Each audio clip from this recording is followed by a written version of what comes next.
First day of third grade. I am so excited.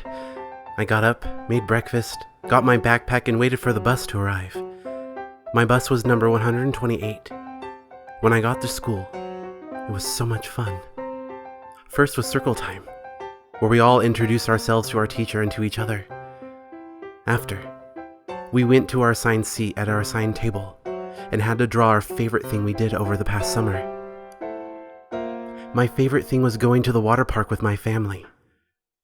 Next, we were told what we will be learning this year. I can't wait for math. It's my most favorite subject. But the part that is always the best is going outside on the playground. Everyone can scream and yell all they want. The teacher told us that we will be outside on the playground for half an hour. The teacher said that when we go back inside, she would read to us. She said that the book would be a surprise. We had a lot of fun on the playground. There was a slide and monkey bars, but my favorite was the swing set. Looked kinda old. Only one person was on it. She wasn't swinging. She was just sitting there with her back to me, barely moving back and forth. I couldn't see her face, but I could tell that she was very pretty. She had long brown hair, almost black, and wearing a lavender dress with a pair of old-looking shoes. Black, with no top, just a buckle. I wanted to go talk to her, but I didn't know what to say. I said to myself, maybe tomorrow. The next day we went to the playground. Yet again, she was the only one on the swings. Once again in her lavender dress, still barely moving back and forth with the wind. It was as if she never moved. I walked up behind her and spoke. Hi. She didn't move nor speak. I spoke to her again. My name's Peter. What's yours? There still was no answer. I did not know why she was not talking to me. Did she not like me? Does she not want to make new friends? Either way, I simply did not know. I slowly backed away and thought to myself, maybe tomorrow. The next day we did not go on the playground. That day it was raining. During recess we played inside. I liked it better outside, so I peered out the window to look at the playground. It was raining very hard. So hard I could barely see the swings.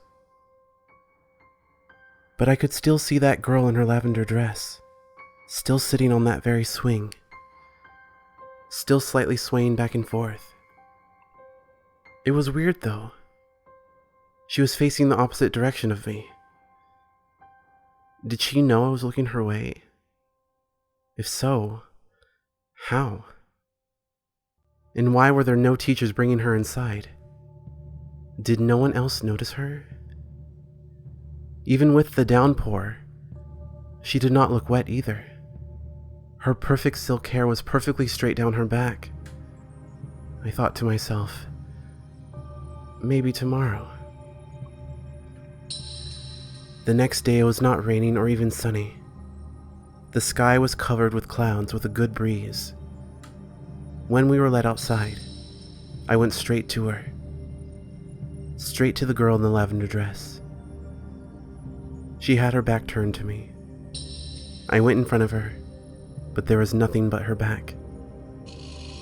Still facing away from me. She turned. But how? I did not see it happen. I stepped in front of her once again only to see her back. I'd do it again and again. On the final attempt, she grabbed my throat. I was lifted into the air. She then looked up at me. I would finally see her face. Though there was no face. Just a blank, smooth front. She took something out of a chest that sat beside her. I had not noticed it before. She raised the back of the flat object to her blank face. It was indeed a face. Not hers, though. As it was a face of someone else, ripped from their very skull. Blood gushed from the sides, oozing. I screamed, but no one came to my aid. She finally spoke. Good. A new mask for me to wear. This was no voice of an ordinary girl. It was a low, high-pitched speak with a dark echo. She raised her hand to my face, placing her finger just above my eyes on my forehead and lining with my mouth. She grabbed as if each finger was a hand and pulled, hard, ripping my face clean off. Blood was gushing outwards and running down my body. There I lay, dead, on the fun-filled playground. Joy all around me.